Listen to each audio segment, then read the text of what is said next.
good morning and afternoon to everybody who is connecting. I see that we have like 82 participants at the moment, but from what we have seen in the registration, we should be over 380.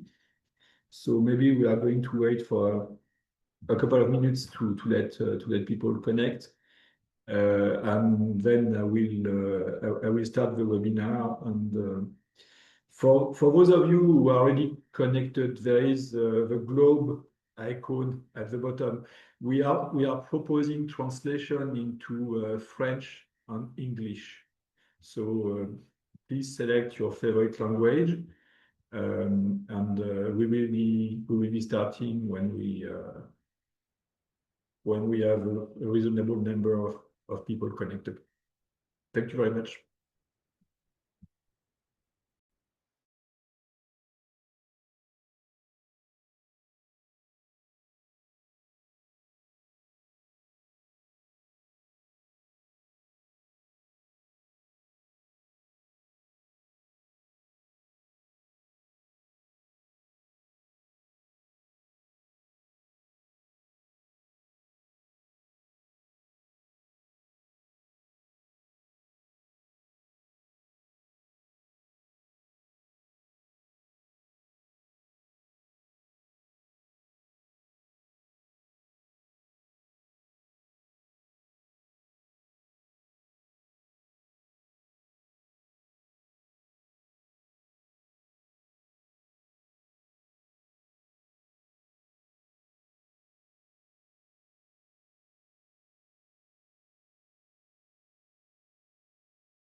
Okay, the numbers are not moving that much, so I guess we are going to be starting now. So thank you all for attending our webinar on Maritime Single Window. I will be very short, but I wanted to introduce the different speakers of this webinar. So my name is Olivier Hartmann, and I am the pillar lead for what is called the regional integration pillar of the Africa Transport Policy Program, SSATP. In this pillar, we are mostly dealing with ports and corridors and on the digital and the digital aspects on that. So we have been conducting some work on how to help countries to develop maritime single windows in Africa. We have been publishing that paper in March, but we have just released the French version, and it was time to organize a webinar to explain a little the content, and we have invited to talk with us quite a number of colleagues around the table. So I'm going to share my screen briefly.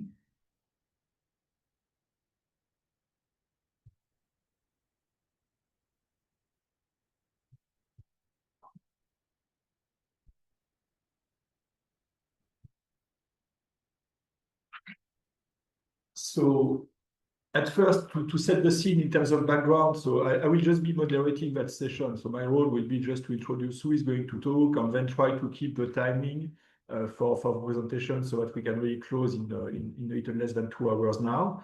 So in the introduction, we will have Jan Hoffman, who is a lead in the World Bank for ports and port and shipping. He's working in the transport global practice. And we have Raissa Joudi Alogo, who is a senior policy officer for transport at the African Union Commission. In the second part, we are going to be talking about maritime single windows themselves. So the first will be Pascal Olivier, who is president of Maritime Street, but he's a co-author with me of a working paper on maritime single windows. And then we'll have Issa Majita, who is the head of the African unit in the IMO in London. But we don't want only to talk about from an external perspective, and we have invited with us, and I'm sorry, we have a fourth witness, I would say, joining us this morning. So we have Youssef, who has a double cap, I would say. One is the chair of the African Alliance for Electronic Commerce, which is an association of single windows in Africa, but he's also the CEO of PortNet in Morocco. We have Sylvanus with us, who is from Namibia Port Authority Import, and Warsama, who is the CEO of Djibouti PCS. And we have Rim Kadri with us, who is from, I would say, the technical solution provider for digital port infrastructure for the Ministry of Transport in Egypt. And each one of them will be talking about their own experience. So Youssef also bringing experience from some of the other members of the ASC who are not around the webinar with us. And we are going to be having a Q&A session in the end, and hopefully we will be closing by what is 2 o'clock for me, 4 o'clock in Europe, and I'm not completely sure about where you are, so I'm not going to guess the time. One thing is that if you have some questions to ask during the Q&A, you ask them in the chat part.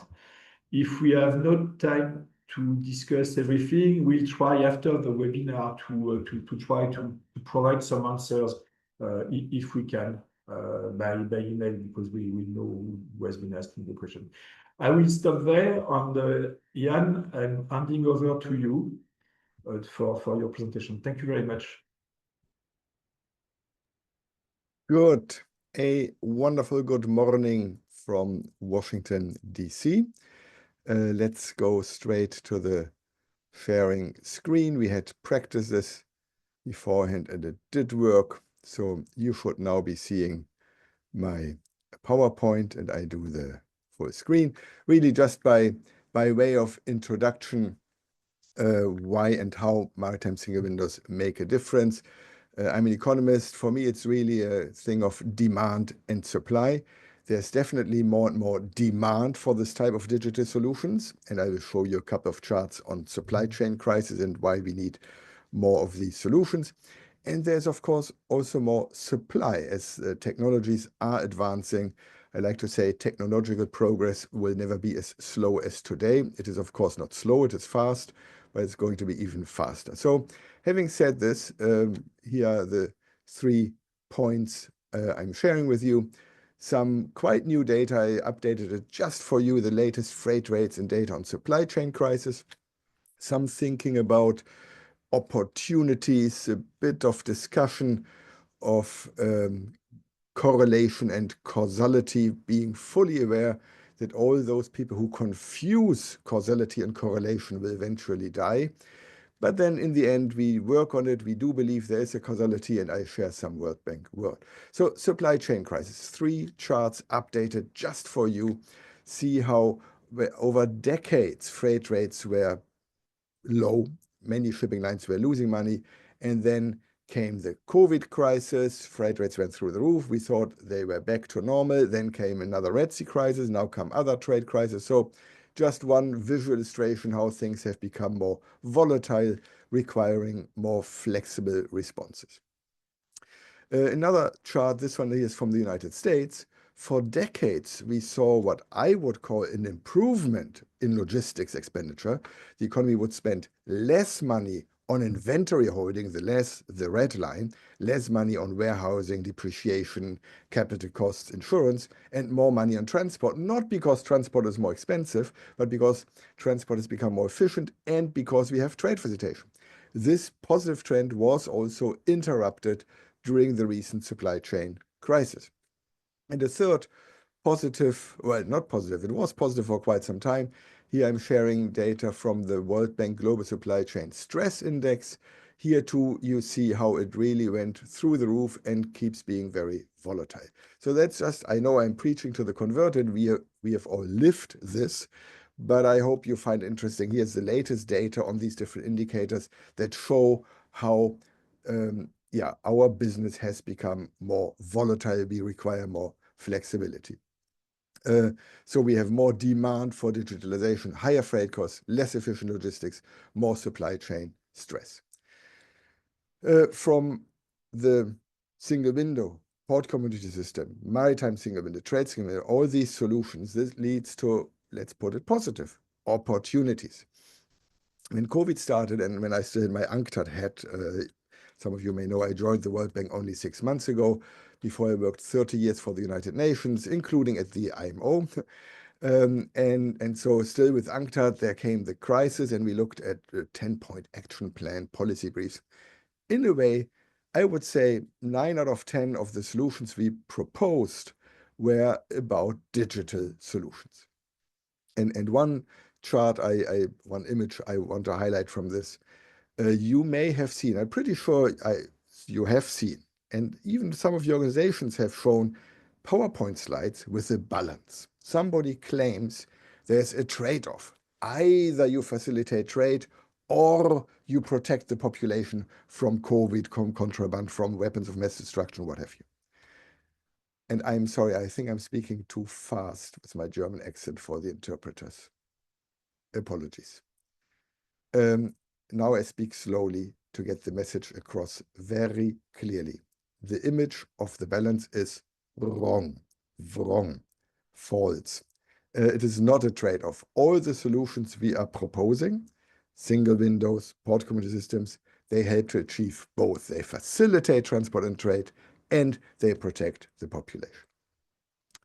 Now, if we had more time and could make it more interactive, we could discuss which WTO trade facilitation measures, there's 37 measures in 12 articles that try to facilitate trade in goods, merchandise trade, which matter most for maritime transport.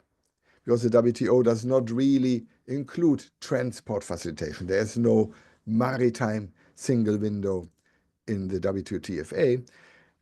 So we did a little bit of correlation causality, and here are the 4 measures that we find at least are more correlated with a good CPPI, a good World Bank container port performance index. So those countries that have implemented electronic payment, risk management, authorized operators, and border agency cooperation, they also have, on average, a better CPPI. Among the measures, I think single window was actually the 5th or 6th, so it is also positively correlated. It was just not among the top 4 that we reported here in our review. A lot of things that I am looking forward to the discussion, you will discuss, you will correct me, anything I said wrong, which trade facilitation measures are important for maritime trade facilitation, transport facilitation. Now I have put my World Bank hat, very proud to have worked on these for a long time. Latest report is a bit the trigger for this webinar. I'm happy working here in transport in Washington that we have a really good collaboration with the colleagues working on trade. And it is really us, the World Bank, that works together on all these issues on transport, digitalization, port community system, and single windows. Thank you very much.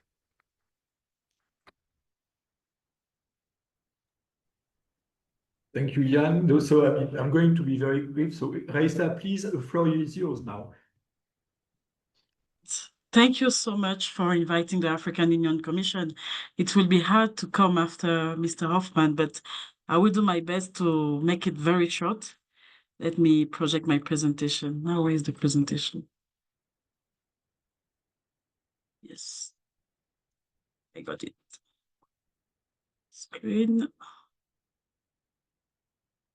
Can you see it? Okay, perfect. I'm very glad to have this conversation today because whatever has been presented by Mr. Hoffman is completely related from what I'm going to explain. Definitely, COVID-19 pandemic has been the key to explain the need to have digitalization. Why am I referring to the conversation we had earlier? Because when we start the development study on port efficiency and competitiveness in Africa, hopefully we got a very strong support from UNCTAD, which has reviewed that specific report, which has been adopted. That report definitely has to make some key recommendation how we can take advantage of the opportunities in technology advancement. So I also want to emphasize that we have some countries in Africa who have already taken this advantage. For example, we have Wallavis Bay, we also have Tangemed in Morocco. So which means that there is some countries which knows exactly that this is very important. But before saying so, we can't discuss digitalization without taking into consideration different context. This is Africa. Where are we and what do we want to achieve? Let me go back to a specific study developed by SSATP in collaboration with the African Union Commission.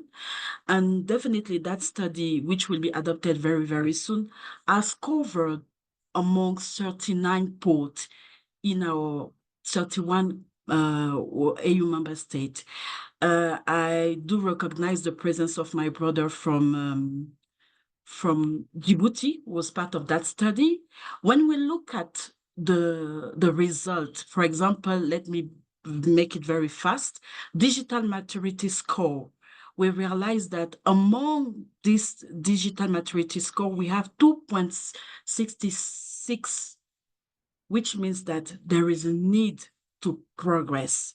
Regarding the maritime single adoption, among the 39 ports, only 26 have adopted, let's say like that.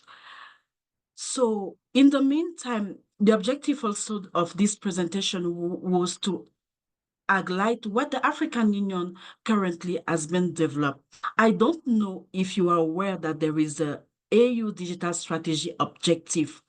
That strategy was adopted in 2022. The objective is actually to see how we can harness digital technology to transform our African societies, to make our society more smart, more digital.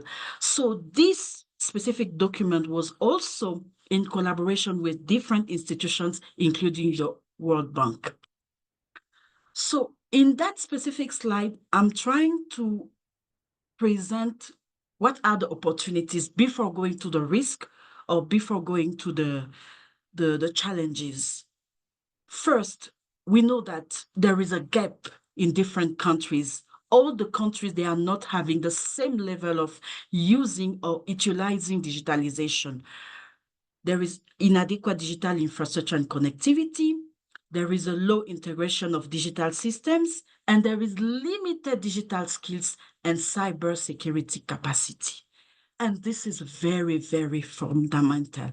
But the question is, how can we achieve that one? So those information also was referred with the support of UNCTAD. Let's go to the next slide. The risk, I mentioned it. What is risk? Cybersecurity. This is very important. Definitely, all of us, we want to be connected, but there is a risk.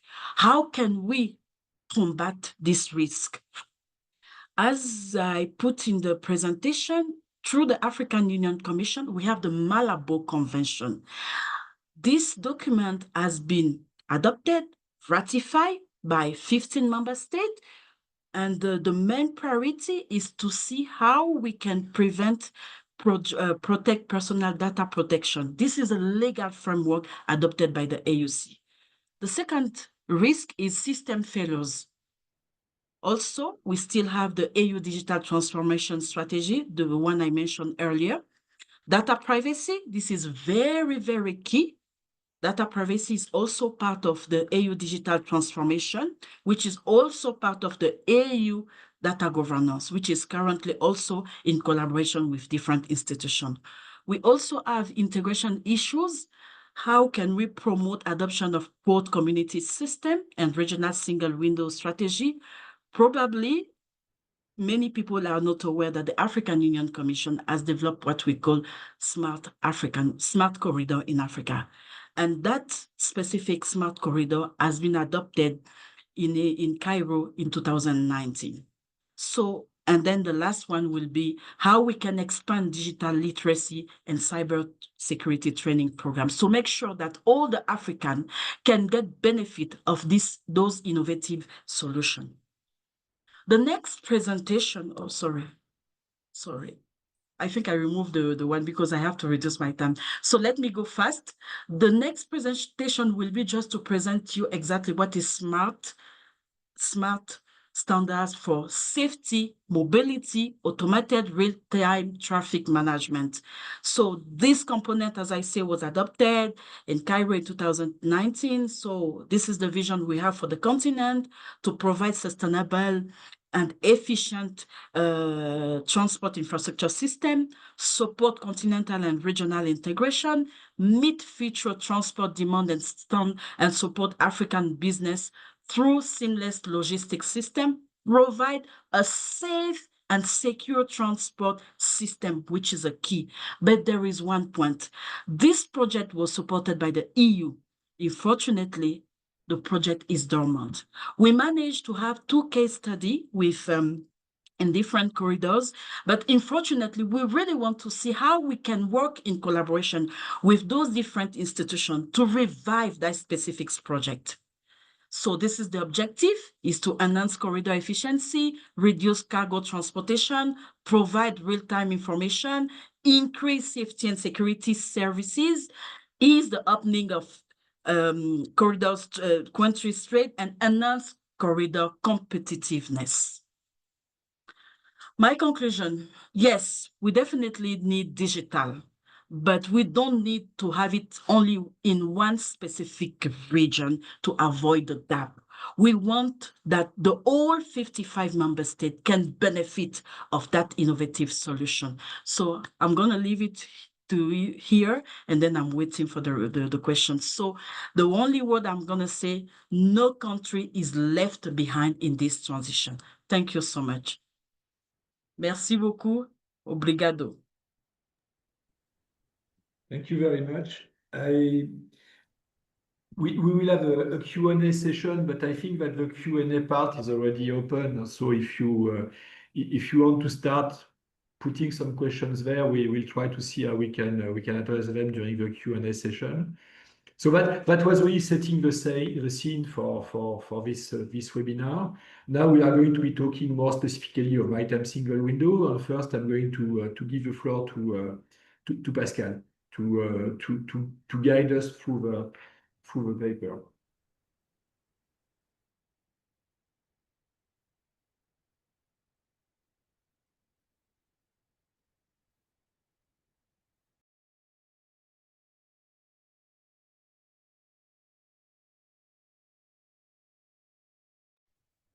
It seemed that I was muted, right? Everything's good, Olivier? Okay, all good. So good afternoon, everyone. Very pleased to be with you again.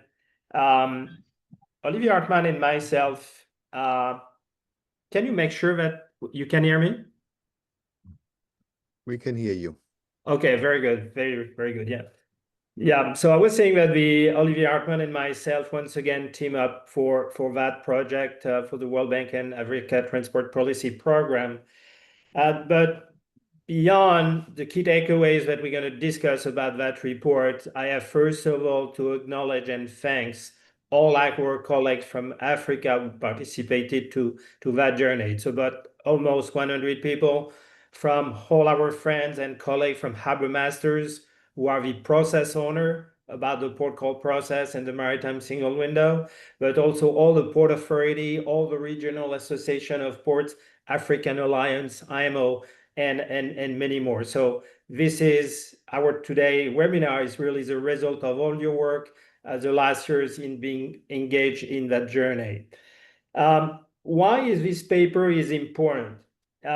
This paper is important because, first of all, at a time where we see, for example, on the west and central coast of Africa now, ULCVs ultra-large container vessel coming of 24,000, like the MSC and the CMA CGM recently, we can imagine that large port calls as a consequence on everything that we do.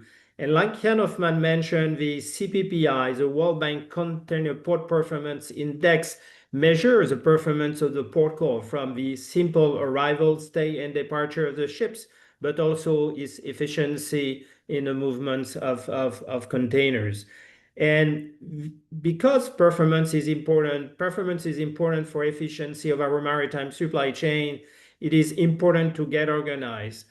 And after me, we'll talk our colleague from IMO, and Issa will talk about the FAL Convention. FAL Convention is only there since 1965, in force in 67, only to facilitate and reduce the bottleneck of arrival, stay, and departure of the ship.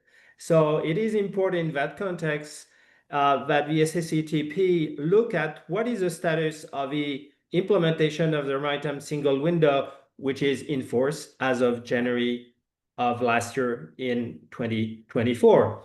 But before we tell you what has been the key takeaways, one thing that we discovered during our work since the end of last year is that there was lots of confusion of digitalization and digital systems in Africa. And just to give you the status about where we are in Africa today, this is a presentation here, a map that you have on the report about before implementation of Maritime Single Window, what is the status of the system that we have? We have 29 countries who have implementing trade single windows. Trade single windows are platforms to manage for cargo owners the license, the permit, and the certificate, and any other authorization to import and export goods. And you can see here from the different colors that in the gray green, you have the countries with the trade single window only implemented before implementation of the Maritime Single Window. When it comes to port community systems who are responsible for the movements of mean of transport, multimodal mean of transport and movement of cargo, we have 13 countries with port community system in Africa today. You can see where they are on the orange on the maps. It's where you get the PCS, one of the first country to have the first country in Africa to have PCS back in 2007 was Mauritius. But you have some countries where you have also both trade single window and port community system, like Morocco, for example. On total, you have about 8 countries who have both port community system and trade single window. So it is very important to explain to you that before we implement Maritime Single Window in Africa, you have many countries who have either a trade single window already in place, already a port community system in place, and it became also an opportunity for countries and member states of the IMO to look at, not only to look at potentially implementing a standalone platform, but also to benefiting from existing platform. And this is important to now explain to you what is the difference between trade single window and port community system and Maritime Single Window. Because as of today, in fact, only 8 countries have implemented a Maritime Single Window, where it was enforced of January 1st of last year. So some countries said, no, oh, we have already a Maritime Single Window. Oh, we already doing FAL, we're doing so forth. But at the end of the day, we had to go back to which countries and check what are you doing really with your systems. So it's important that we develop a notion that was about 10 years ago, initiated by our colleague from the World Customs Organization for digital platform to have a notion of controlled vocabulary. It's very important to make sure that when you talk about digital system, you know exactly what you are talking about. And in generally, at the ministerial level, at C-suite level, at authorities, nobody is able to make the difference between PCS, Maritime Single Window, and Trade Single Window. So, like Jan Hoffman is loving really those Venn diagrams, we work together with Olivier to make that happen, to enable all of us to understand what is the difference. So here we have developed a vocabulary which is for public agency, for private sector, and for high-level processes.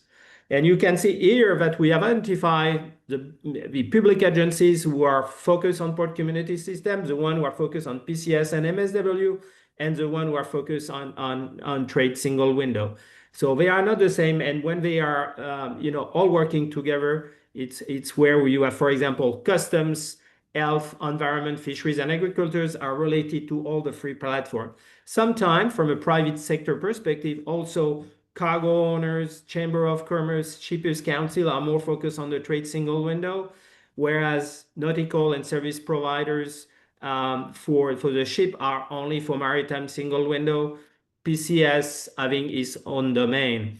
And finally, it is the most important in our discussion today, beyond who is playing what in terms of systems, it is about high-level business process. The maritime single window is here for the vessel clearance process and the port call process. The trade single window here is for the pre-clearance of goods and the clearance of goods. And the port community system is here for the movement of multimodal transportation, would it be vessel, truck, barges, railways, and potentially air when PCS is extended to airports. But finally, this is about movement of containers, movement of goods, and movement of person. It is important that you can spend some time for all at the ministerial level, at the cabinet level, at the C-suite of port authorities and from private sector to understand that depending about who you are, public or private, what does a PCS, what does a maritime single window, and what does a trade single window. So since we know now that before implementing the maritime single window, and still many countries have not implemented the maritime single window, it's good to understand if you have an existing platform like trade single window or port community system, or if you have to build it from scratch.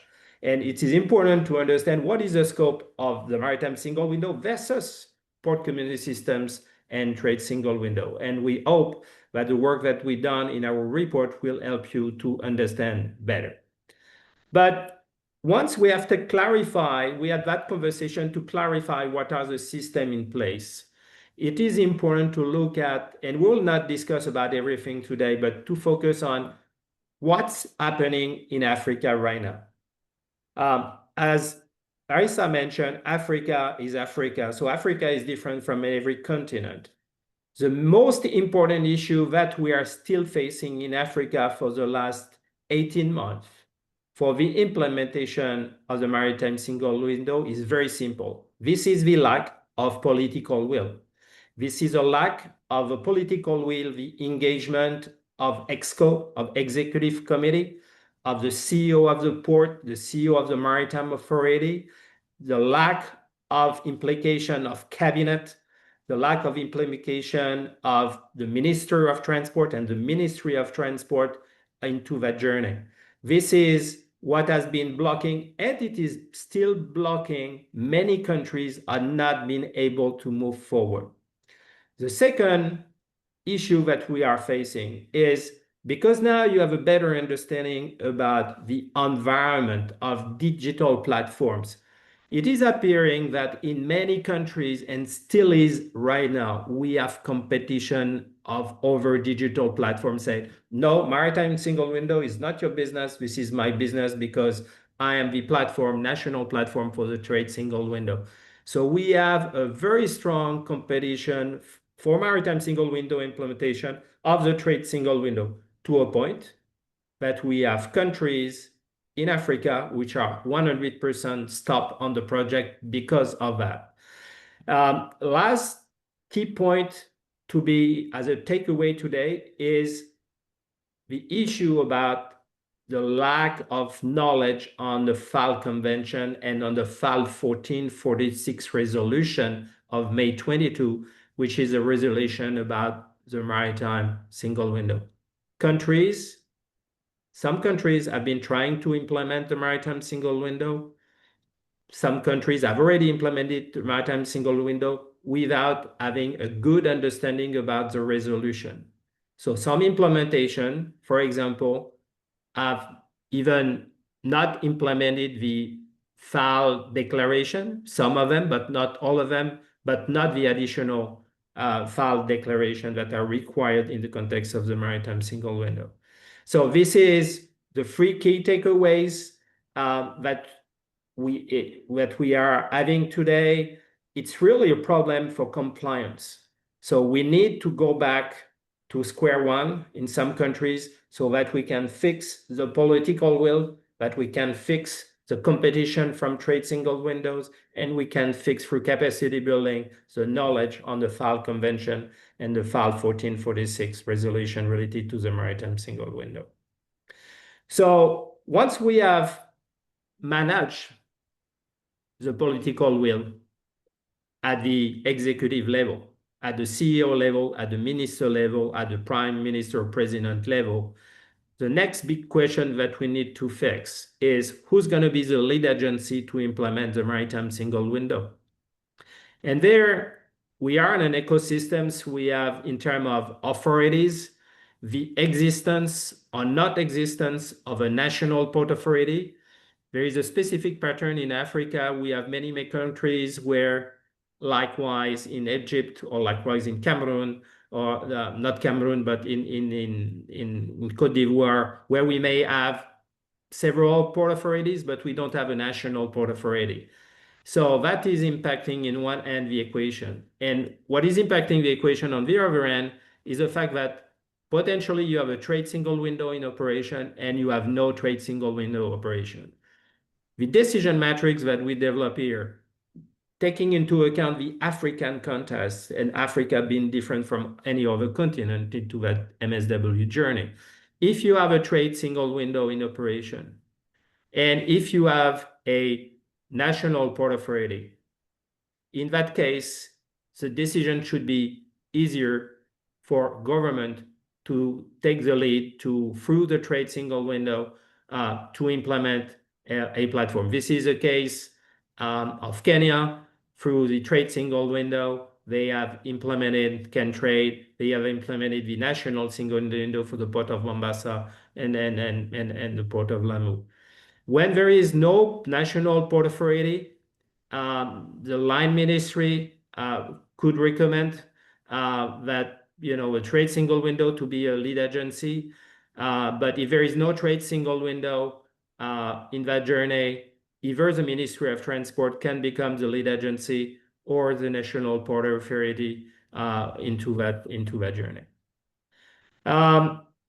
We have developed in our report, based on the knowledge that we acquired on the state of implementation, to fix the problem that we're having in not having enough implementation in Africa. We take an approach saying, colleagues, inaction is not an option. You have to move forward. You have to fix what needs to be fixed. And we have developed for you a roadmap of 6 steps. The first step that Isa will discuss in a few seconds is the knowledge about the FAL Convention. Some of you have not ratified the FAL Convention. Some of you are in the process to ratify the FAL Convention. But to be compliant on arrival and state departure of ship for shipping lines and for cargo owners, FAL Convention ratification is very important. The second step is to address who's going to be the lead agency. Would you be for a standalone platform, for the Maritime Single Window, like in Ghana? Would it be part, like in Egypt, about the Ministry of Transport? It depends, and we address this. But appointing the lead agency will help you to select, then after your operating model, who's going to be in charge. Stakeholder engagement, we'll be discussing with our colleagues about the different way that stakeholder engagement took place and the issue that they face. But what is important at the end of the day, we are not digitizing. We are digitalizing. So that means that we have to re-engineer all the business process of arriving, stay, and departure of the ship. This is very important. We are not here to copy and paste forms, physical forms. And finally, like Raisa mentioned a few minutes ago, on the operating requirement, data governance is fundamental. Electronic Transaction Act, Cybersecurity Act is important. Why is this? So simple that, like in some countries, it will be discussed in a few minutes. Maritime Single Window is a critical information infrastructure to national security. It is encompassing information on vessels, on crew, on passengers, on cargo and dangerous goods. So in most of the country, this is part of the national security environment. So to have more information, you can either from our SSATP website access to the report, or if you can take the QR code here, you will have access to the English version, but the SSATP will provide you after this webinar, of course, the French version, which is available online. Thank you, colleagues. Thank you, friends of the shipping and maritime business in Africa.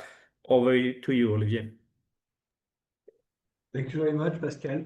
I've seen that some of you have been using the Q&A session. Some of the questions I could answer, some others I cannot really completely answer. So please, colleagues, panelists, if you know the answer, I mean, I don't know how to use the Q&A, by the way, because apparently there is not an option to write down the response. You can just like take it live, like you say, okay, I'm going to answer live. So that's why I kind of answered to one question in the chat. Well, so enough housekeeping. Please, Issa, and from IMO, the floor is yours. Thank you very much. Thank you very much, Olivia and team. Good day to all of you participants, and we do appreciate you making time to join us for this webinar. So I will be presenting, my name is Issa Majita Mwanaulu. I'm the head of Africa at the International Maritime Organization, and we work closely with the FAL section in IMO, particularly on this subject matter. So my presentation will be focusing on the Maritime Single Window and the FAL Convention, particularly the work of the IMO in relation to the IMO FAL Convention. I will just share my screen and then we can proceed.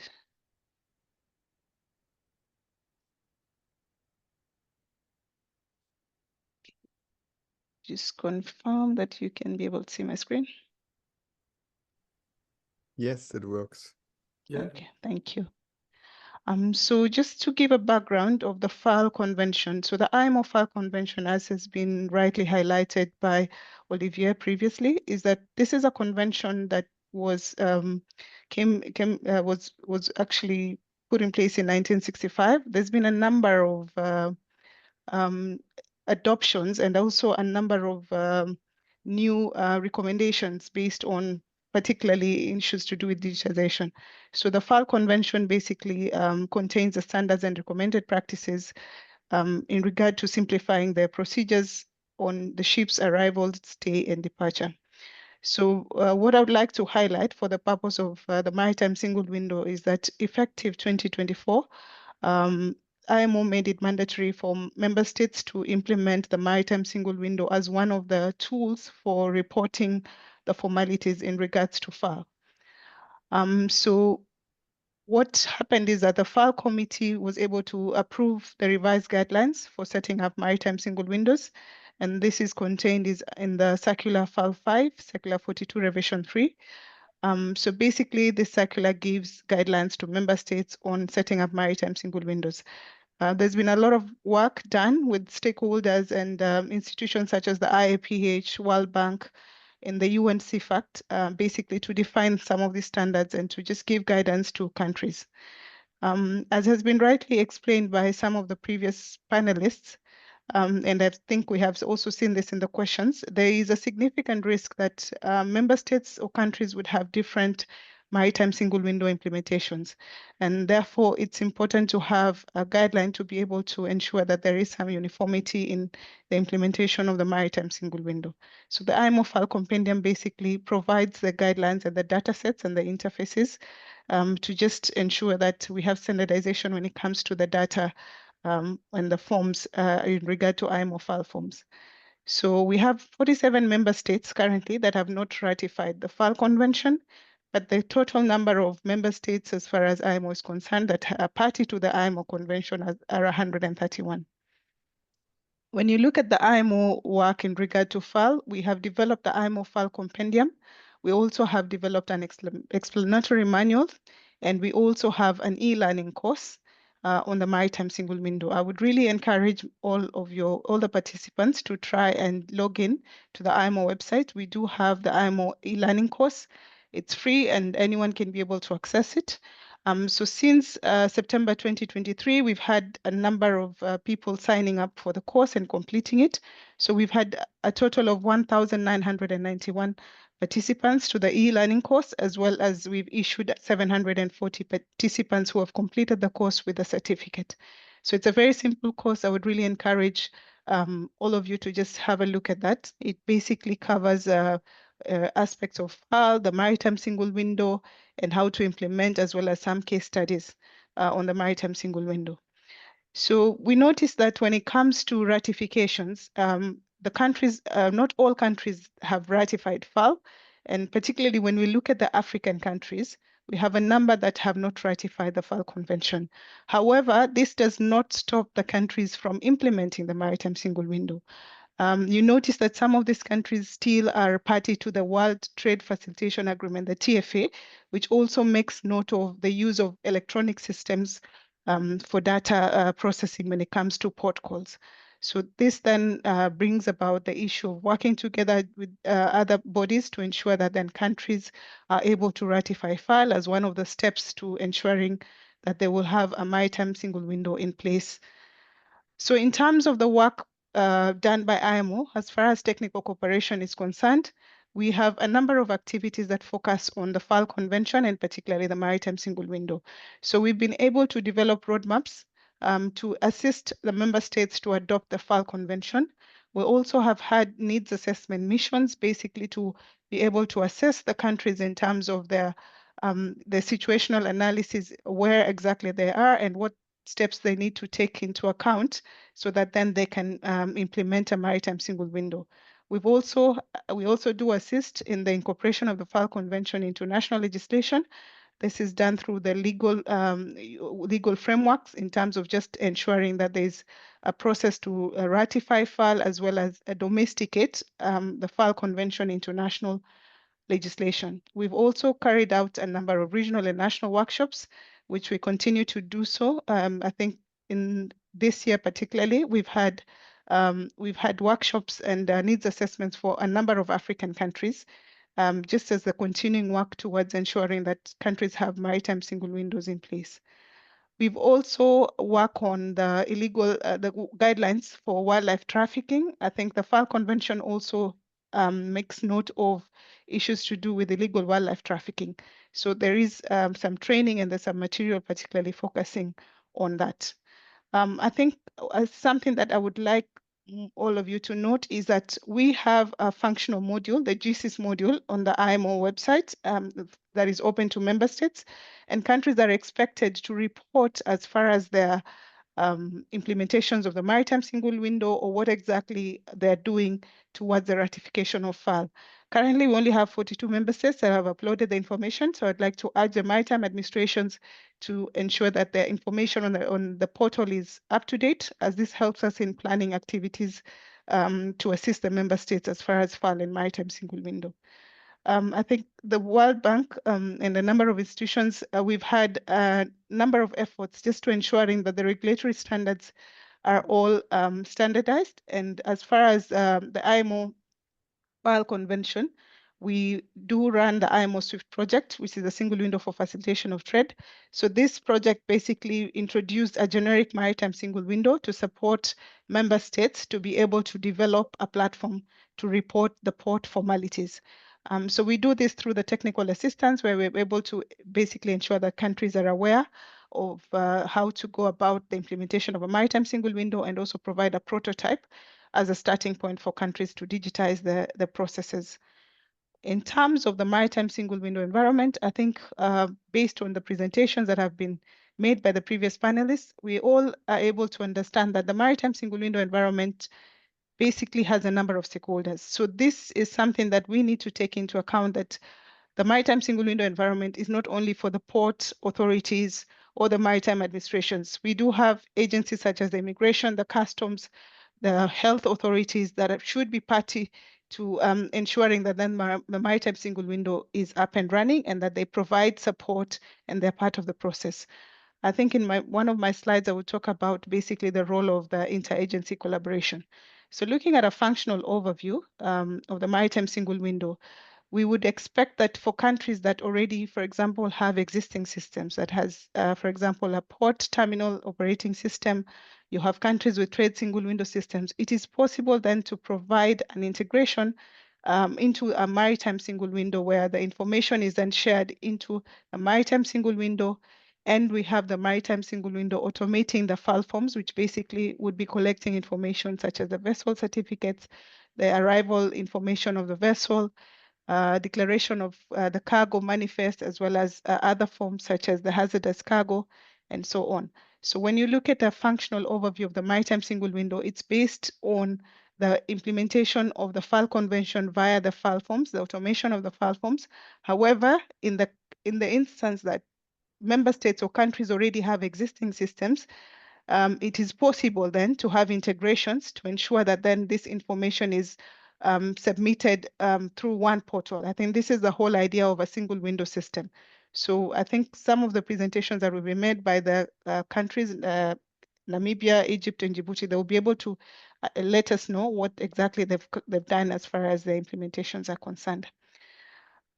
On the 6 steps for a maritime single window implementation, so the study by SSATP basically has given us the key steps. So one of the ways that we noted, even as IMO, it is important that as a beginning or as a starting point, that countries ratify the FAL Convention, as this helps to basically have supporting legislation to be able to put in place a maritime single window. The identification of a lead agency is the next step. It's important to have a lead agency to lead the efforts towards setting up a maritime single window. This helps in the coordination as well as to give guidance to various stakeholders. The identification of operating model, which is the 3rd step. So various countries have been able to maybe decide that the maritime single window, how they would like it to operate, whether it's a free service to the stakeholders or whether you would have a national agency or a private entity operating the single window or the maritime single window, so that then there's clear guidelines on how the operation will be carried out. I think this is elaborated it's been elaborated in the report, I believe, which we will make part. I mean, I'm sure that we will have all of you receiving the SSATP report, but there's a very clear guideline on how to go about identifying an operating model for the maritime single window. Stakeholder engagement, I think, based on the previous presentations, and I think even when we have the countries just giving the experience, it's important to have all the port and maritime community stakeholders involved.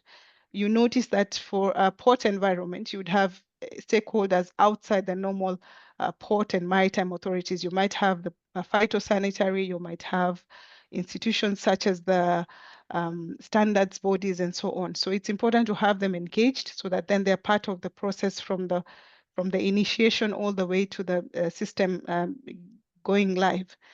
Business process reengineering. So basically this looks at ensuring efficiency in the processes. For example, if you had a process that was being carried out maybe by 4 or 5 agencies, how do you simplify it if it can be done in 3 steps? And when it's automated, maybe you would have more when it comes to turnaround time. So basically this just looking at systems and how you can improve the processes for the stakeholders. Operating requirements, of course, when you look at data and the formats and so on. So basically this looks at system requirements to ensure that then the system-to-system communication is as should be. And I think this is what, in terms of IMO, this is contained in the IMO FAL compendium, because we give a guideline on the probable fields and how the machine communication should take place. Another thing I think on this slide, the main challenges that countries have been facing when it comes to facilitation. Ports basically are a place for concurrencies, and you have a number of agencies operating, so you have competing interests. So it's important that then all these agencies have their mandates and they're clearly defined ways of working, so that you prevent a lot of unknown issues and just people trying to carry out their duties. Meanwhile, other agencies would say that no, we're the persons who are supposed to implement FAL, so this should be our project, and so on. There's need to cooperate, and one of the ways that this can be done is through the establishment of a national facilitation committee. In many countries, we have noted that there is an existence of maybe a national trade facilitation committee. So the same committees can be used basically to ensure that then you have guidelines or you set up the process of establishing a maritime single window. Political will, I cannot speak about this. I cannot talk much about this, but I think this has come out as one of the key factors that can really determine the success of a maritime single window. There's also need to have a leading agency to take charge or to basically lead the process as far as the establishment of a maritime single window is concerned, and also to involve all government and private stakeholders. In a lot of member states, you find sometimes when the process starts, it's a lot of the government agencies basically cooperating, but there is no cooperation with the private stakeholders, and basically this affects the when it comes to the acceptability of the system or the system uptake. I think I would also like to point out is the legislative framework. It's important to have an efficient legal framework that defines the maritime single window. And this will include the roles and responsibilities and the obligations of the parties involved, particularly when it comes to the operations and the users and so on. So this would also serve as a guide to ensure that all parties involved are held accountable and they're responsible for their actions, creating transparency and fairness. So in summary, basically a well-defined legislative framework is crucial for the smooth functioning of a maritime single window system. I think for IMO, as far as our experience is concerned, we offer a lot of support when it comes to the legislative framework, starting from the ratification process of FAL and ensuring that the legal framework supports the existence of a maritime single window. So this is something that then we cannot ignore the existence of a legal framework, whether at the national or international level. And when you look at the international legislation, basically countries have to comply with certain instruments, for example, the WTO TFA, the IMO FAL. We also have standards such as the UNC FACT, basically that guide communication when it comes to port documentation and so on. So it's important that countries then have a supporting legislative framework to just ensure that the maritime single window or the systems are able to just to conform or align to the regulations. In terms of the critical success factors, and this I believe will also be covered by the panelists from giving the experiences from the countries.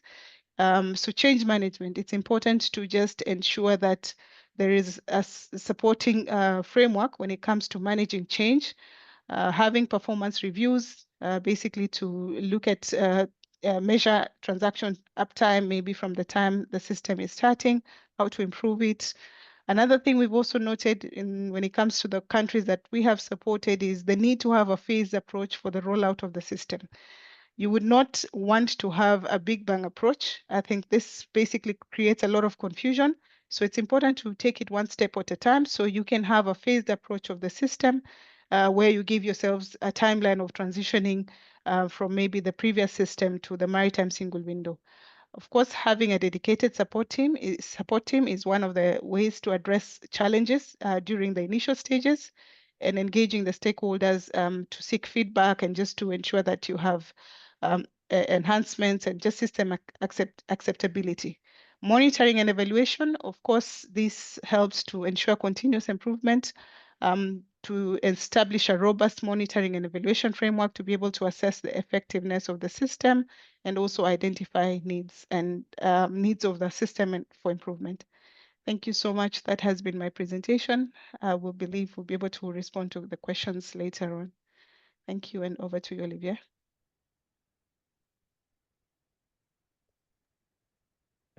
Thank you very much. Sorry, I was trying to look at the Q&A. So now we have concluded the second part of the webinar about maritime single window, and we are starting the third part, which is testimonials from countries. And I think that I was planning to give the floor to Youssef first in his capacity of representing all the single windows of Africa through the Alliance, African Alliance for Electronic Commerce. So Youssef, please, the floor is yours.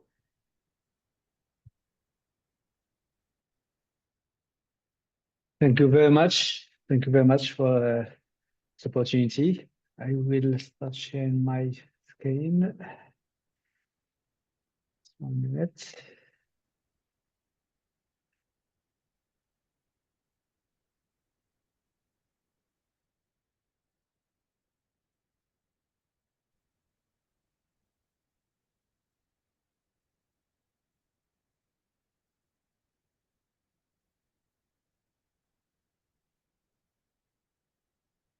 Is it okay for my screen now? Yes. Okay, good. Good. Good afternoon from Casablanca, Morocco. Colleagues and partners, it's a great pleasure to be with you in this very important webinar on advancing port efficiency to maritime single windows. My name is Youssef Aouzi. I am the chairman of the African Alliance for E-commerce, and I am also CEO of Portnet, the single windows for foreign trade here in Morocco. It's a great pleasure to be with you today and share information about this the Alliance, the African Alliance for E-commerce, and also to give some testimonial about some single windows, African single windows, Morocco, Kenya, and Senegal. I will start by presenting the Alliance. The African Alliance for E-commerce is an African framework where members exchange and share on main subjects of trade facilitation, especially to the use of technology and the single windows. We are actually 19 members countries and seek to promote the single windows and electronic commerce concepts.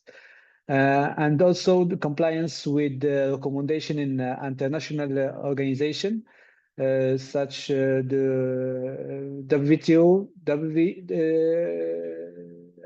IMO, and all other international organization. The Alliance was created in 2009 in Addis Ababa with 9 members. And now we have the capacity to implement several projects. I will share with you some key achievements for the work of the Alliance. We have several publications on single windows implementation. We have a single windows implementation guide in Africa. The objective is to make available to countries guidelines and knowledge on best practices on single windows implementation. We have also done a lot of assessments on the single windows performance through peer review mechanism. We have assessed several countries such as Cameroon, Ghana, Mauritius, Madagascar, and Senegal. And also we are organizing several international single windows conferences. Next year will be held in Dakar in November, and I hope everyone could be with us in this event. And also we are doing a lot of sensitization program for countries on different subjects as the single windows implementation. We have done several for Egypt, Uganda, and other countries. We have done also workshops in the certificates of origin and digitalization of the certificates of origin for several countries like Burkina Faso and Cote d'Ivoire. And also we held some workshops on maritime single windows. We have done two events, two workshops. One held there in Casablanca by the end of 2024, and the other one was a webinar that was held also with with our colleagues from SSATP and also the World Bank. We have also a lot of projects that are ongoing now for regional integration and interoperability, as we have developed several platforms for data exchange, for a certificate of origin. We conducted some pilots between countries, such as Senegal and Côte d'Ivoire, Senegal and Mali, in exchanging e-certificates of origin. We have also developed the Africa e-Trade Hub, an African platform for exchanging trade documents, and also a trade portal, African trade portal, where African can have access to information on trade. Those two platforms was developed by with the concur of the African Development Bank. We have also conducted some pilots for the certificate of origin. As I said, we have several types of interconnection architecture that was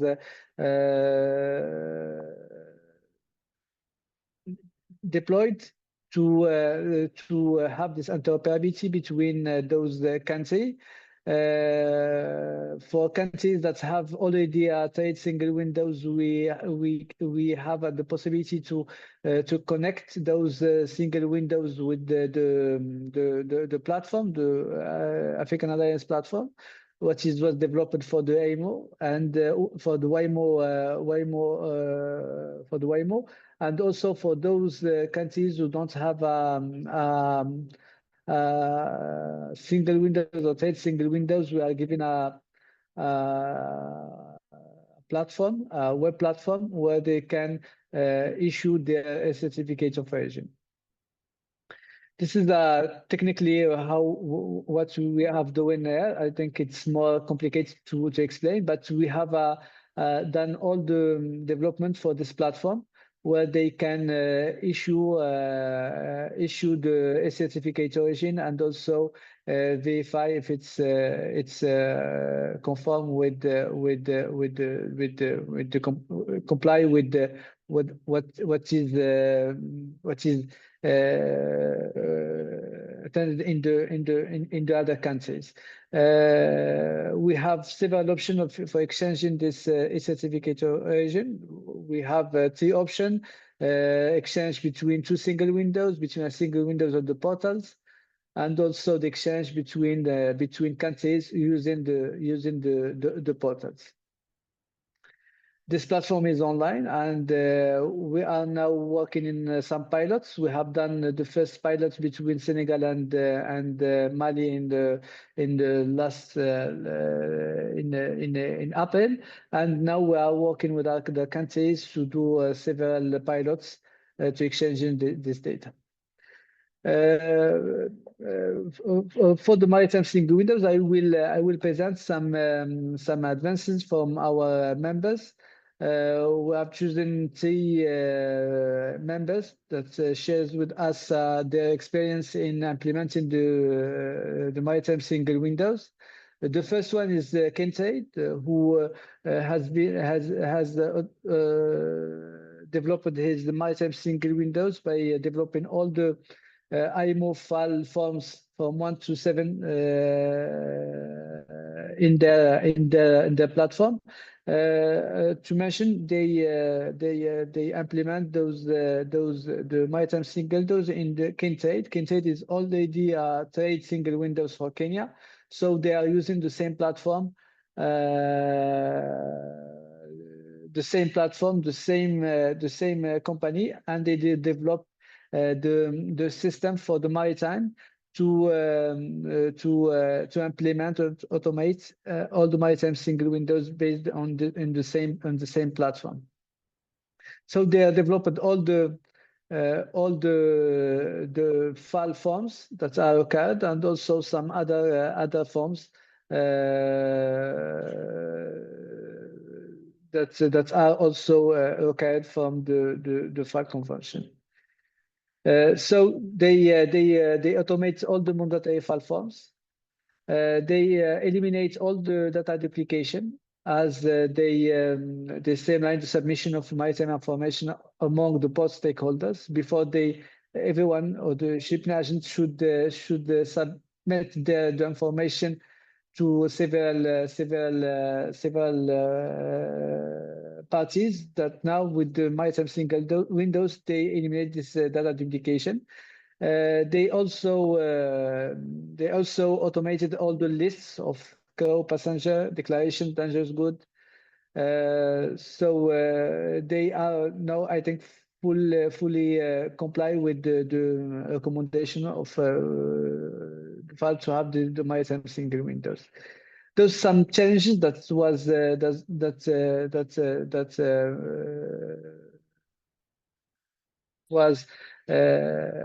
for the Kenyan, some change from the Kenyan parts, as some problems were related to COVID, where they don't have the disrupted the project and to do the trainings and also the user acceptance testing.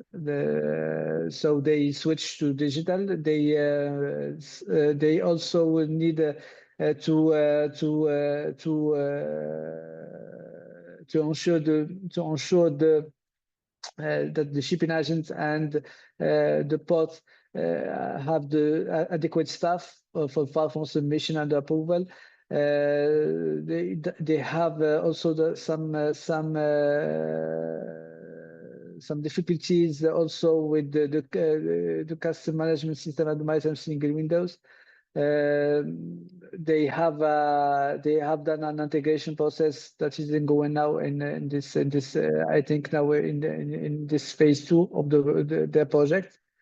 And also they need to integrate the shipping agents in the system also.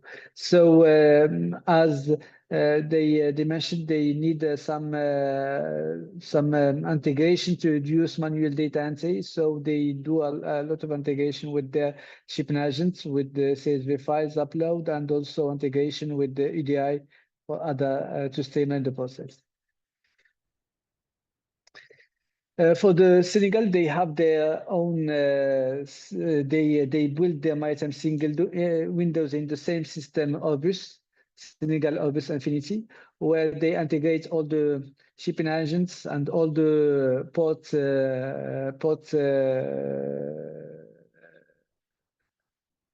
all the agencies that are working in the port, as the customs and all the port authority and all the administration that are working in the port. So they are using the same platform. Senegal has his own trade single windows, which is operational in Senegal. So they implement those all the forms that are needed in the Maritime Single Windows in the same platform. As now they have all the parties are in the platform, and they are using this platform as also a Maritime Single Windows. For Morocco, also we integrated the Maritime Single Windows and the port community system in the same platform, as we have a platform that is operational as a port community system since 2011, and as a trade single window since 2014. And now we are operational in 14 Moroccan ports, open to international trade from the Atlantic and also in the north.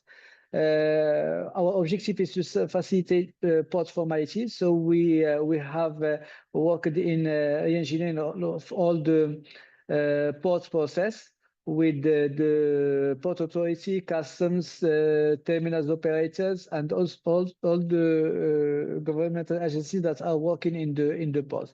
So as 2016, we have already digitalized all the process of the port. And don't need any physical documents to do his work in the port. So it's a single electronic entry point and a platform that is fully operational 24 hours, 7 days. We are supporting and integrating all the actors in the port and beyond also.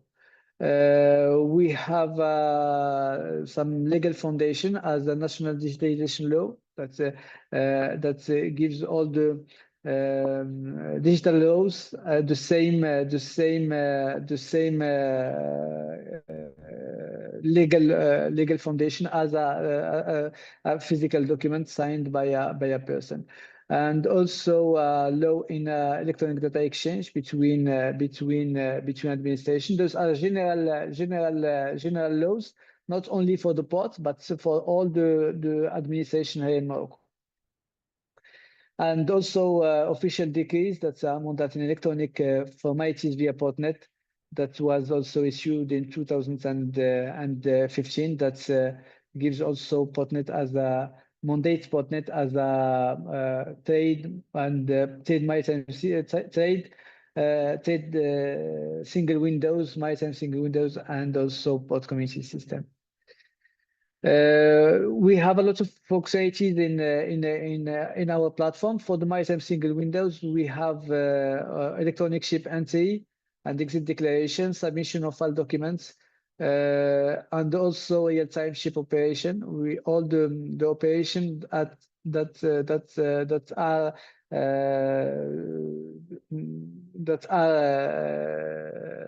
now in the ports goes from Portnet. Booking of port services, integration with custom system for clearance and cargo release, submission of regulatory documents, and so on. So also we integrate the payments of port and customs fees in our platform. Added value, it's a single submission data use. We are using all the data from the maritime single windows. We are using it in the port community system, and we are using also the data in trade single windows. A container that is loaded in the port community system, it's the same information that is handled in the trade single window. So we have a full traceability and data use from all the parties of the data. So there is no submission of the same data in the platform. We have real-time dashboard, KPIs. And also we facilitate collaboration between public and private stakeholders in the ports and beyond also. Also we enhance competitiveness and transparency of Moroccan ports, given all the stakeholders one single point of submission of the data, and they use the data to do their operation in the port. I think it's all. Thank you very much for your listening, and I give the floor to Gian. Thank you very much. Thank you. I think your presentation was a little longer than what we were planning to have per speaker, but you had several caps on the right between the alliance presenting the case of Kenya, Morocco, and Senegal. So I think I want to give the floor, if you don't mind, Sylvanus and Osama. I will give the floor to Rim so that she can talk to us about the case of Egypt. It's an interesting case because it's a situation in which you have a number of port authorities which have their own PCS. And I realized that we need to correct our map because our map is showing no PCS for Egypt. So we'll correct the color for that one. And so the Maritime Single Window was established under the, with the Ministry of Transport as lead agency. But I will leave her the floor to explain that. But it's really an interesting situation because it's not the simple case in which you have a National Ports Authority. In that case, it's more like it's a no-brainer, but the situation for Egypt is interesting for that. So thank you very much. Thank you, sir. Good afternoon, everyone. It's my pleasure to be here with you. I'll be presenting the Egyptian Maritime Single Window.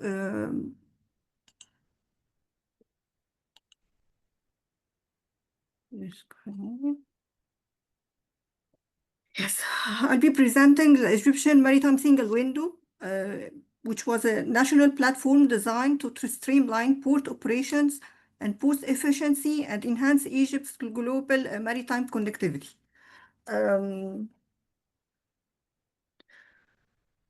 Launched in April 15, 2024, Egyptian Single MSW aims to modernize the maritime operations across all Egypt and Egyptian and specialized ports.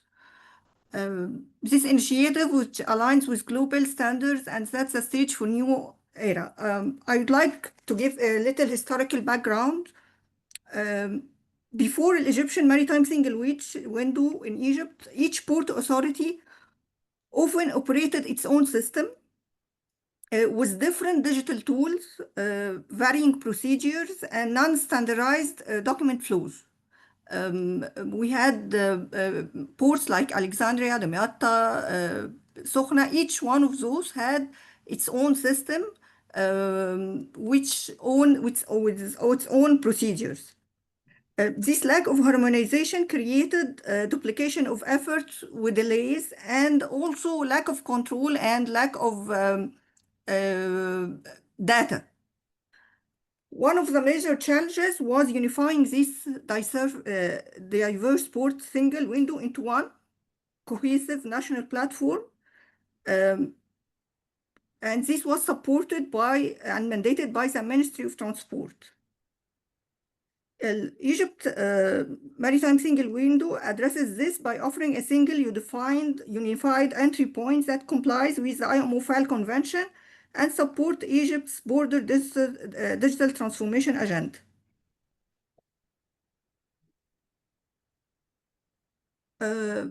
We had our Egyptian Ministry of Transport had strategic vision for Egyptian Maritime Single Window. To enhance efficiency, reinforce Egypt's strategic role as a key international maritime trade hub, increase transparency, offers real-time tracking, unifying documentation, and clear documentation for all stakeholders, public and private, lowers operational costs, attracts global investment, and boosts the competitiveness of Egypt ports on the world stage. Like I said earlier, the main challenge was that we had already scattered port community systems alongside all Egypt. We had to have what, as my colleague said before, support from political support and will to implement Maritime Single Window. This was backed by Minister Decree 2023, on which a steering committee was formed, consists of authorities, Egyptian port authorities,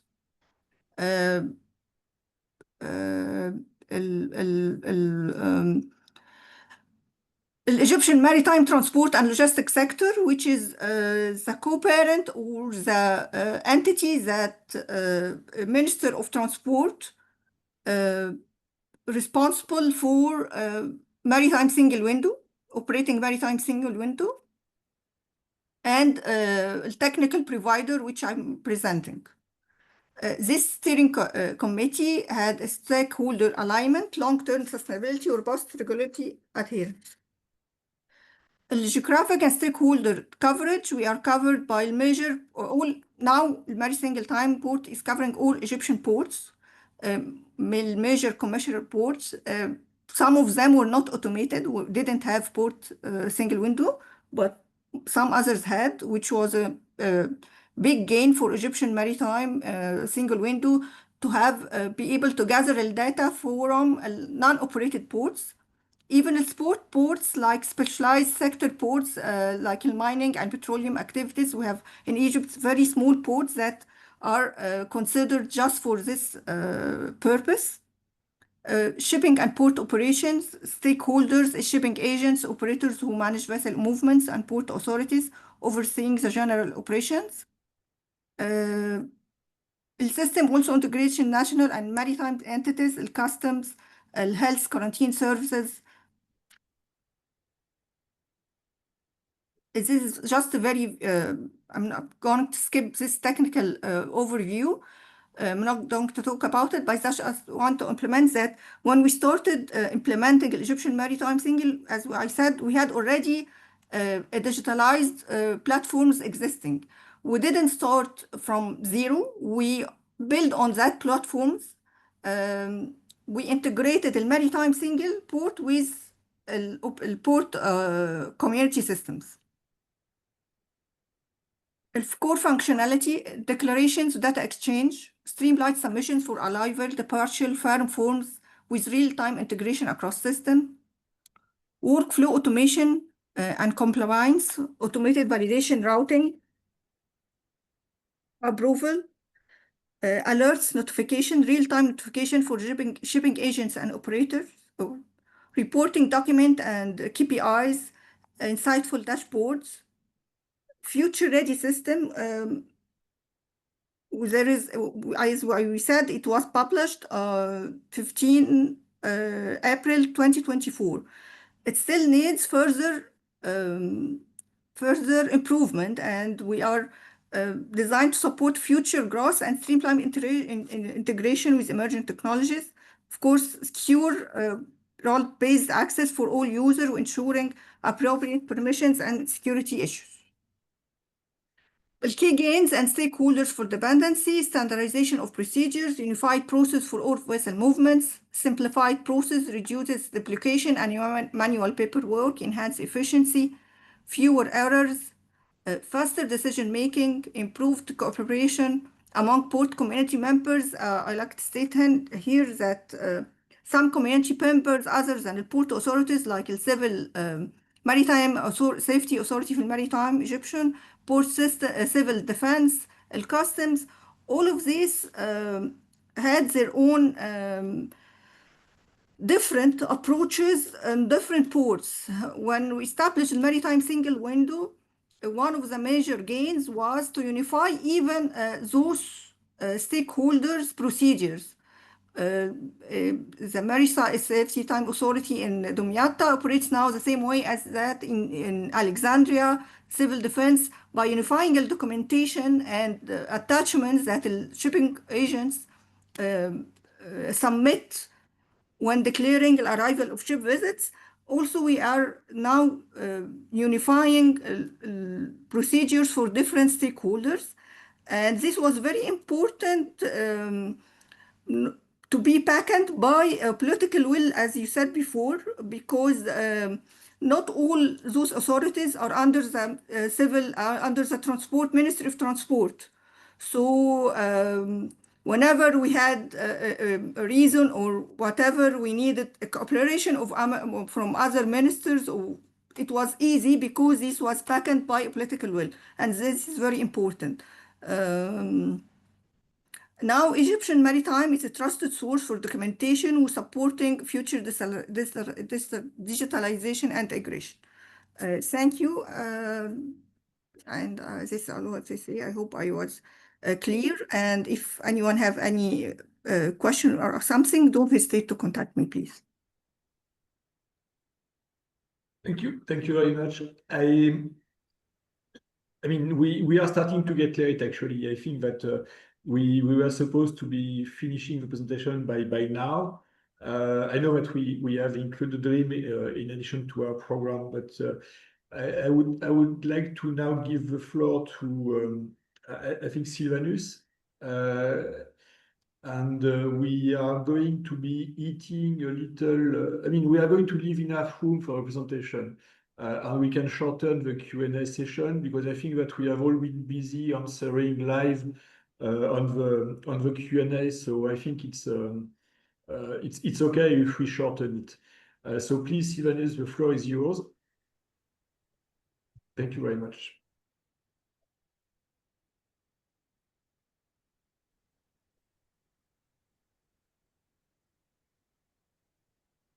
Thank you, Olivia. Good afternoon, everyone. Please confirm if you see my screen. You have a lot of echo on your voice. Okay, I'll try to speak very slow. Thank you, Oliver, for inviting us again to be part of this important information sharing. I'm sorry. Yes. The echo is can maybe Olivier, can we switch to someone and then while you fix someone else while you fix your audio?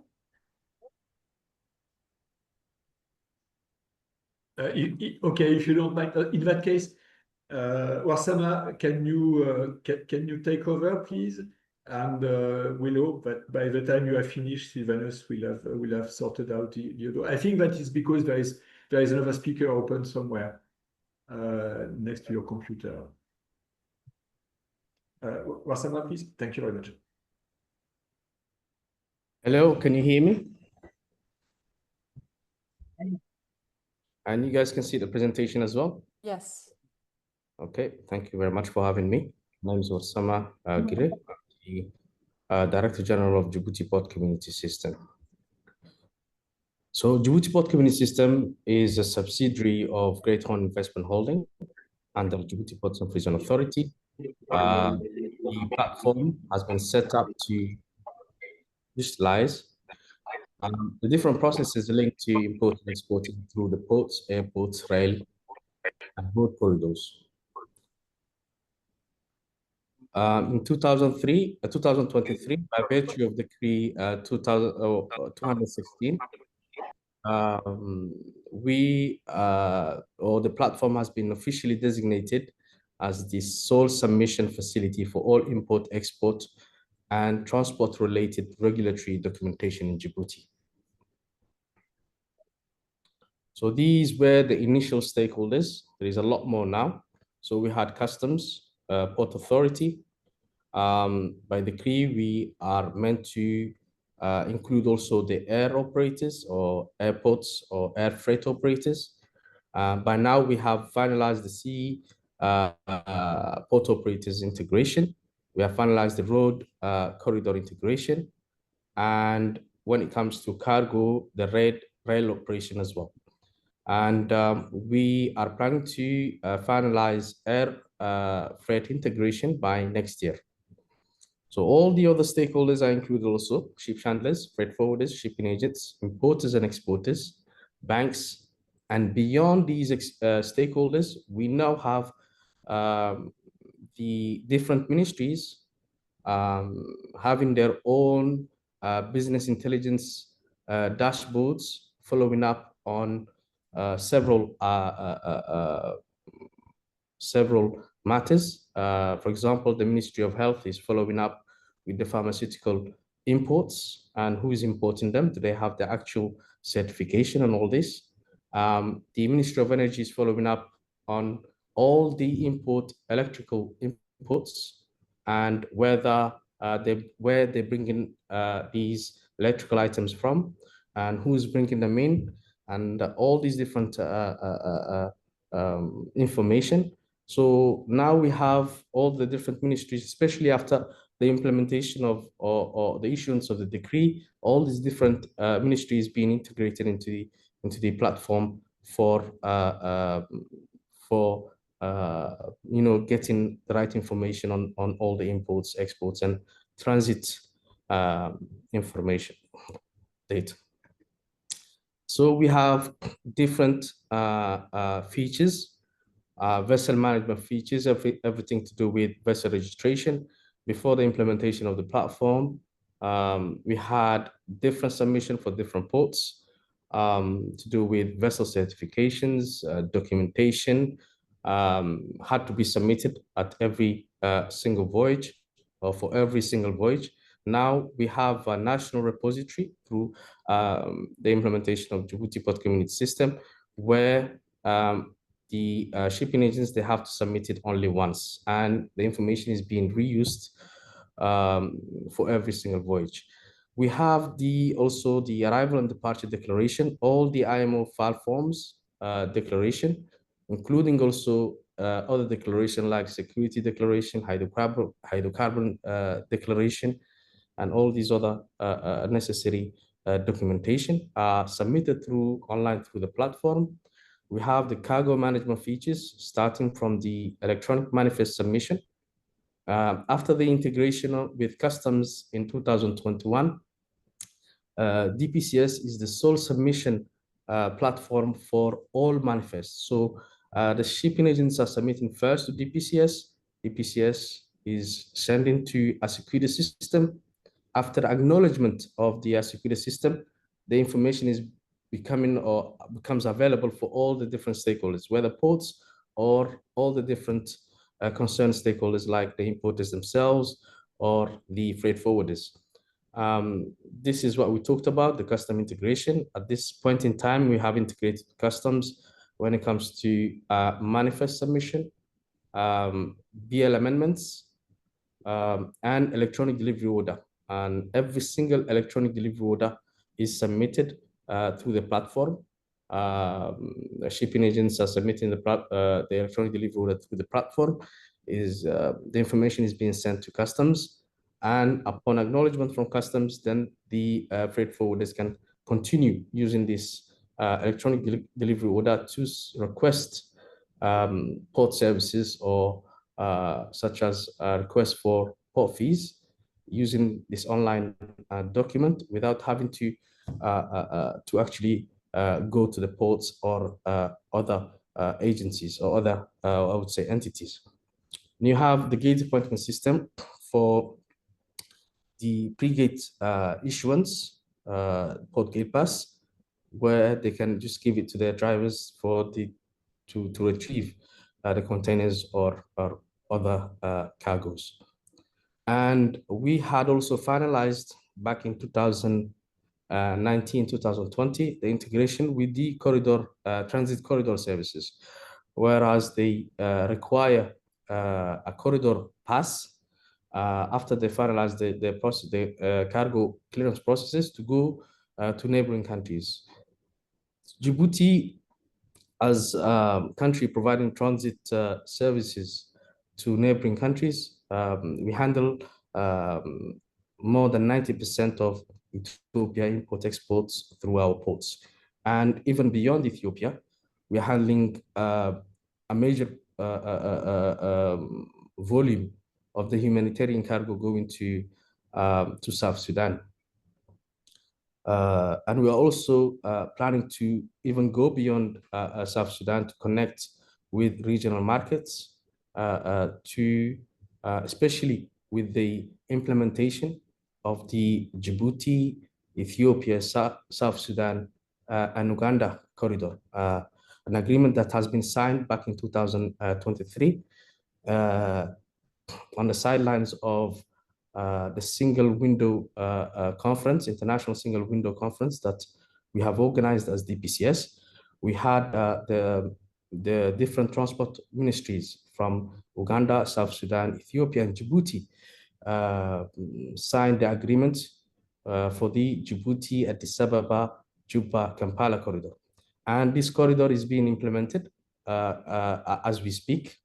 Now they are in the process of implementing, or we are in the process of implementing the Corridor Management Authority, the entity in charge of unifying the processes from all these different countries to enable a truck to load cargo from our Djibouti ports and to deliver them all the way to Kampala in Uganda. And obviously, we have also integrated with banks. We have integrated around 6-7 banks at this point in time. And these 6-7 banks in Djibouti, which is a small country, they hold accounts for 100% of our freight forwarders, shipping agents, and importers, exporters. So these are the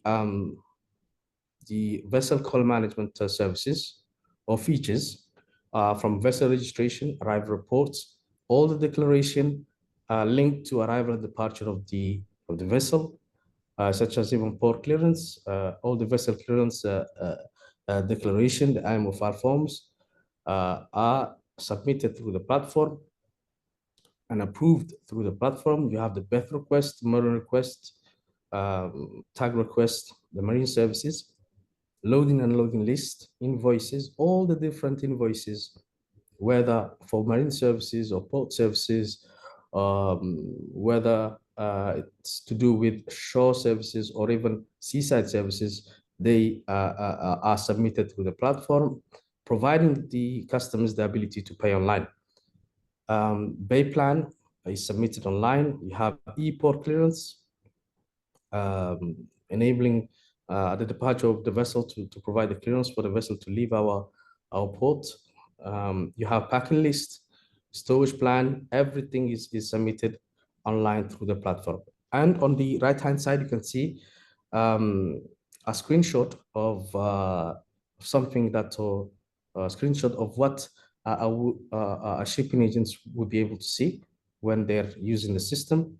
As they are submitting information or documentation through the platform, they're also able to follow the progress, the tracking, or to track the different services they are receiving from the port authority, the approval times from customs, and all the different authorities involved in the vessel call clearance.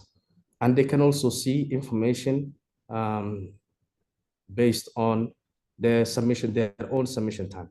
They can see whether their own agent have submitted the necessary documentation on time or not, or other relevant information as well. And beyond Maritime Single Window, we also provide port community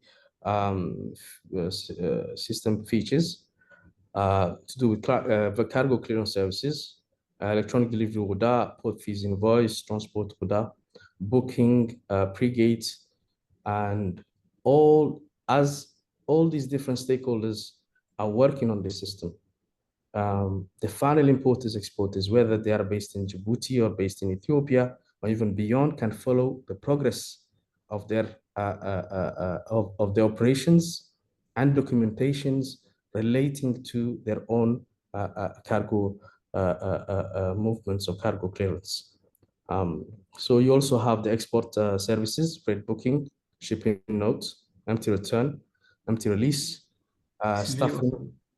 If it's possible to go a little faster, because we are really getting out of time. Sorry to interrupt. Thank you. No problem. Okay, Olivier. So that's that. And also they can finalize the process of the corridor documentation through the platform itself. And these are some of the documents that they can print through the system. Some of them, there are a lot more, of course. The port clearance certificate, they can finalize through the platform. The Djibouti Road Corridor Pass, they can print through the platform upon payment of the necessary fees. The pre-gate, pass, they can get it and give it to their trackers. And beyond providing single submission facilities for regulatory documentation, and throughout our implementation and operation of the Maritime Single Window and the PCS, we have come to know also the importance of data in providing or in improving port and logistics efficiency. We have recently added business intelligence to our service portfolio, and we can already see its impact on the logistic providers.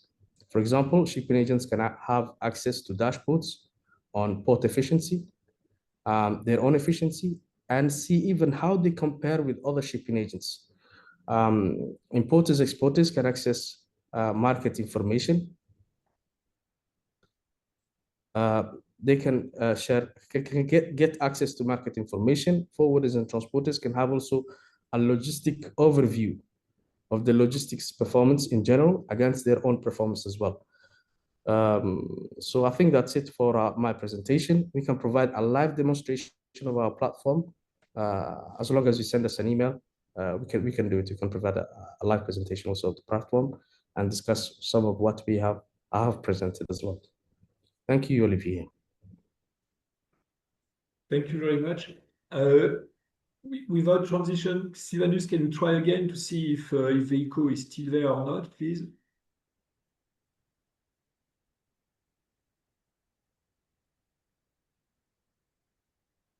So he said we can't hear you. I think you are unmuted from what I see, but we can't hear you. Okay, transition starting. Thank you, Olivier. Yes, great. We can hear you. And it doesn't sound to have echo. So please go ahead. Please turn All on right, your thank you. camera.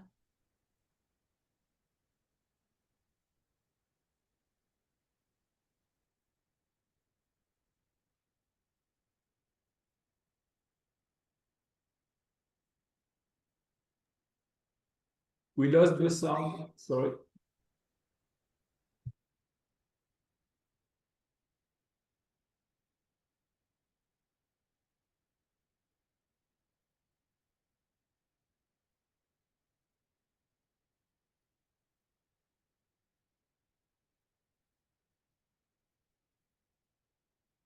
All right, thank you, Olivia.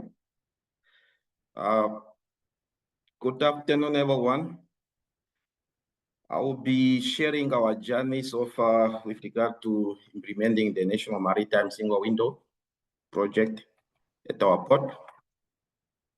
Just to give a brief background, NAMPORT, the Namibian Port Authority, was mandated by the government of Namibia to be the leading agency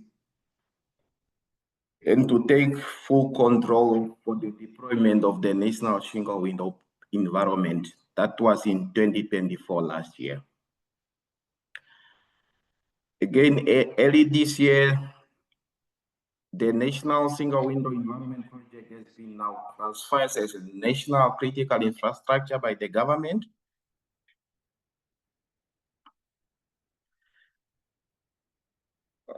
Moving on, I'll now take you through the implementation approach that we have adopted to accelerate the implementation.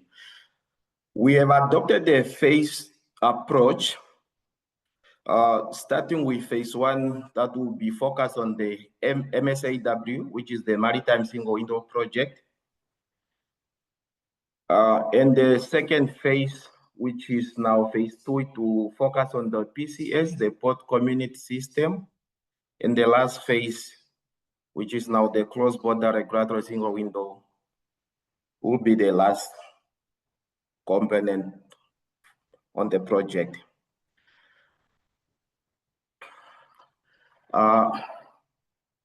In terms of the governance model, to ensure effective management and stakeholder coordination throughout the implementation, we have proposed a 4-level governance model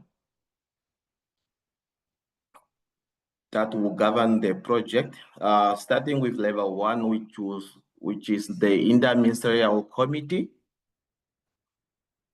That level 1 will be responsible to provide strategic oversight and ensure alignment with the national maritime and trade policy. Second, the level 2, which is now the steering committee. This one will be responsible for overseeing the strategic management and also monitor the overall progress of the project, the entire project. And level 3, which is the business process committee. This one will focus more on the operational aspect, including the review of the existing vessel clearance process and the port call process. And then the last level, which is now level 4 for working group. Moving on, these are in terms of the stakeholder engagement, these are the key stakeholders that we have identified for phase 1, which is now the Maritime Single Window project. And we just conclude the onboarding process for 4 weeks back now, with all those critical stakeholders we have identified to be part of the phase 1 project. Yes, with regard to business process analysis, we have internal did review for the incoming vessel clearance process, SEs, and we are now have to do the next one for the port call as well. But once we are done, then we will have collaborative workshop with all the stakeholders, just to ensure that we have a common understanding with regard to the current SEC process before we move to the next phase of engineering that to be processed.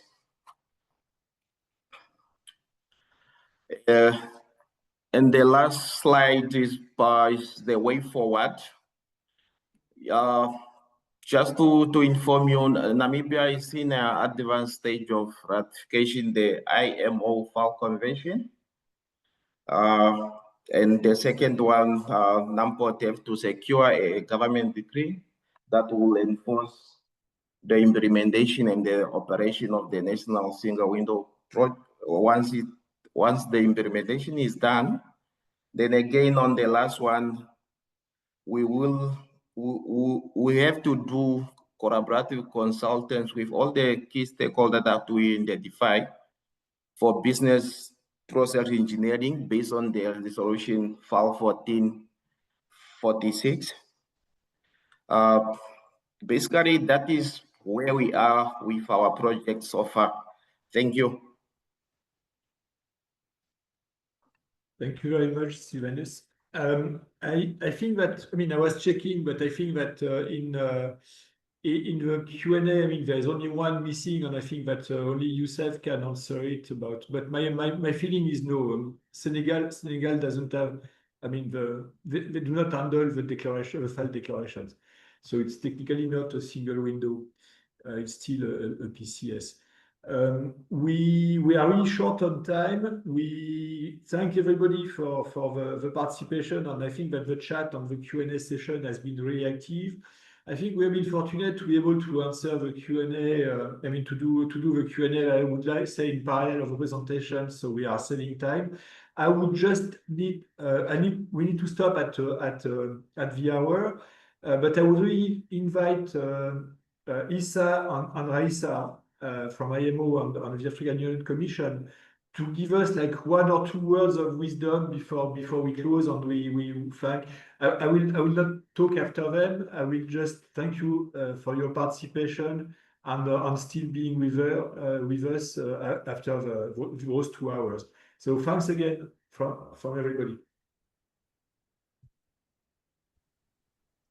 Thank you, Olivier. I don't know if Raissa wants to come first, and I can. I think you should come first, then I will take the floor after you, just after you. Okay. Thank you. Yeah, I think it's been quite a very, very indulging conversation. We can see from the comments and the questions. And I think as we conclude, for me, I would like to just express my heartfelt thanks to all of you for your active participation and engagement throughout the discussion. Of course, we have explored the strategic significance of the maritime single windows in driving the digital transformation across the ports, African ports, from unpacking the IMO FAL Convention to basically distinguishing the difference between the maritime single window, the trade single window, and the port community system. Also, we've basically looked at the review of the 6-step checklist for the implementation. And definitely, I think for me, today's exchanges have been very enriching and action oriented. I would like to sincerely appreciate the the African Transport Policy Program, for organizing the event, and also to our co-hosts and partners, the World Bank, IAPH, the African Union, and all the member states that have just given their experiences. This has basically been very, very important as far as in advancing port efficiency, trade facilitation, and the reforms across the maritime sector, looking at the digitalization efforts.